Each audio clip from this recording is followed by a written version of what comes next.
Hi friends, Meena YouTube चॅनलमध्ये तुमचं स्वागत आहे। जस्ट मी आता एक 15 मिनिटापूर्वी गरम मसाला पार्ट 1 अशी एक रेसिपी शेअर केली आहे यूट्यूब चॅनलला। त्याच्यामध्ये मी सर्व गरम मसाले 1 वाटीच्या प्रमाणामध्ये तुम्ही किती घ्यायचं आहे ते सर्व मी दाखवलं आहे। आणि त्याच्यानंतर ते गरम मसाले मी भाजून खोबरं मी शेवटी भाजलं आहे, 2 टेबलस्पून त्याच्यामध्ये मी खोबरं घेतलं आहे, खोबरं मी शेवटी भाजलं आहे। आणि त्याच्यानंतर 75% मसाला मिक्सरला ग्राइंड केल्यानंतर तुम्ही त्याच्यामध्ये खोबरं ॲड करायचं आहे।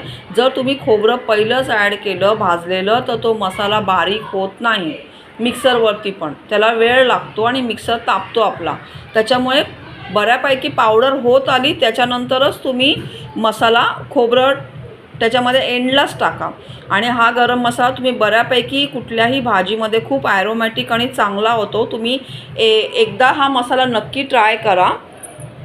मी जे प्रमाण दाखवलं आहे त्या प्रमाणामध्ये तुम्ही एकदा नक्की ट्राय करा। आणि माझ्या रेसिपीज तुम्हाला माझे थाली, लंच थाली, डिनर थाली, माझी अळशीची चटणी, परत अळशी चटणी, कोकोनट चटणी, लसूण चटणी जर आवडत असेल, कोकोनट लसूण चटणी ह्या माझ्या रेसिपीज आहेत। यूट्यूबला सर्च करा आणि बघा, खूप छान आहेत।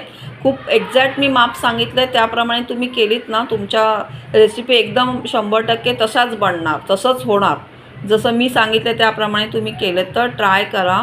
माझा चॅनल तुम्हाला बघायला आवडत असेल, माझ्या थाली, लंच थाली, डिनर थाली आणि मी चटणीच्या ज्या रेसिपीज शेअर केल्या त्या आवडत असेल तर माझ्या चॅनलला लाईक करा फ्रेंड्स आणि सबस्क्राईब पण करा।